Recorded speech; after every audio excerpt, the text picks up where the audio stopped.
Question number है 5वां। इसमें कह रहा है कि ऊपरी व्यास 3.5 मतलब 3.5 मीटर वाले एक शंकु के आकार का एक गड्ढा 12 मीटर गहरा है, ठीक है ना। तो इसकी धारिता किलो लीटर में कितना है, ठीक है। अब ये किलो लीटर वाला क्या मामला है, देखिए इसको सबसे पहले तो इसमें लिखते हैं हल, ठीक है। तो शंकु के आकार का है ना, और इसमें हमें धारिता पूछ रहा है, तो शंक्वाकार गड्ढे का धारिता तो लिख देंगे कि शंक्वाकार गड्ढे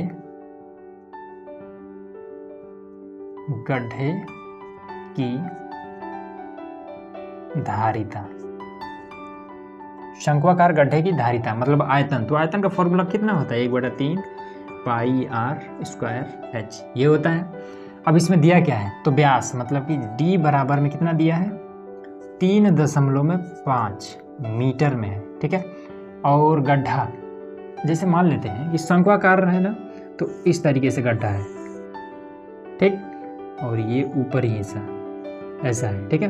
अब इसकी जो गहराई आप नापेंगे तो ऐसा थोड़ी है कि यहाँ से ऐसे नापेंगे, आप गहराई बीचों बीच ऐसे नापेंगे ना, इस तरीके से, ठीक है, ये वाला। तो ये इसकी ऊंचाई नापेंगे आप, तो ये h बराबर में आपका 12 है, ठीक है। ये बस क्लियर कर रहे थे। और d व्यास मतलब कि यहाँ से यहाँ तक की जो दूरी है कितना है, 3.5 मीटर है, ठीक है।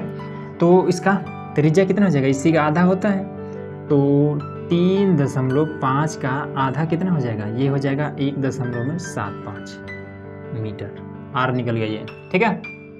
और उसमें h बराबर में 12 मीटर है, क्लियर हो गया। चलिए अब यहाँ पर हल कर देते हैं। तो 1/3 गुणे पाई का मान 22/7 रख देते हैं, कहीं कि कुछ दिया नहीं है, ठीक है। तो 22/7 रख दीजिए, जब कुछ ना मालूम हो तो। आर का मान ये वाला 1.75, आर स्क्वायर है ना, तो 2 बार रख देंगे 1.75, ठीक। एच का मान 12, तो यहाँ पर हम 12 रख देंगे, 3 ग्राम 3 चौका 12, ठीक है। अब यहाँ लिखिए 22/7 गुणे, अब यहाँ से दशमलव हटाइए, दशमलव हटाएंगे, 1 लगाइए, 0.2 अंक है तो 2 जीरो लगा दीजिए, यहाँ पर 175 कर दीजिए। फिर यहाँ पर गुणे में 1.75 करिए, और ये 4 बचा है तो 4 को भी ऐसे रखे रहिए, ठीक। तो देखिए अब इसको हम किस चीज़ से काट सकते हैं, तो 7 दूना 14, हाँ 7 से कट जाएगा, देखिए 7 दूना 14 बचा 3, 7 बचे 35, ऐसे कट जाएगा, ठीक है, 25 बार में। तो ये हो जाएगा कितना, 22, नीचे तो खत्म हो गया, ऊपर अब कितना बचा, ये आपका 25 बचा है, अब बटे में 100 बचा है, गुणे में 1.75 गुणे ये 4 बचा है, ठीक।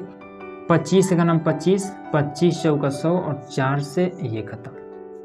तो अभी कितना हो जाएगा, ये 22 गुणे ये आपका 1.75, ये चीज़ इतना आया, ठीक। अब क्या करते हैं कि इसका हम आपस में गुणा करके फिर लिख देते हैं, ठीक है। तो यहाँ पर लिख लेते हैं, तो यहाँ पर ये आपको हो जाएगा 38.5, मन हो तो 0 लगाइए या फिर छोड़ दीजिए, कौन बात नहीं है, ठीक है। सेंटीमीटर ये कितने मीटर में है ना, तो मीटर क्यूब हो जाएगा, मीटर क्यूब, बस यही आपका आंसर इतना हो गया, ठीक है ना। अब इसके बाद से इसमें कह रहा है कि इसको धारिता किलो लीटर में कितना है, ठीक है। तो आपको सबसे पहले एक चीज़ मालूम होना चाहिए कि 1 मीटर क्यूब बराबर होता है 1 किलो लीटर, ठीक है। तो 38.5 मीटर क्यूब बराबर कितना हो जाएगा, 38.5 किलो लीटर। तो ये तो कुछ नहीं है, ठीक है। तो इसमें लिख देंगे क्या कि धारिता किलो लीटर में, धारिता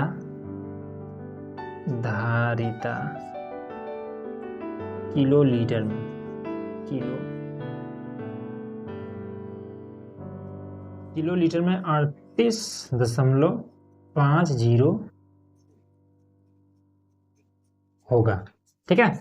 रीजन दे देंगे, क्योंकि प्रॉपर बताइए दीजिए, ठीक है, कोई दिक्कत नहीं, क्योंकि 1 मीटर क्यूब बराबर होता है 1 किलो लीटर, ये रीजन दे दीजिएगा, बस ये आपका आंसर हो जाएगा, ठीक है। प्रॉपर रीजन दे दीजिएगा, कोनो समस्या नहीं है।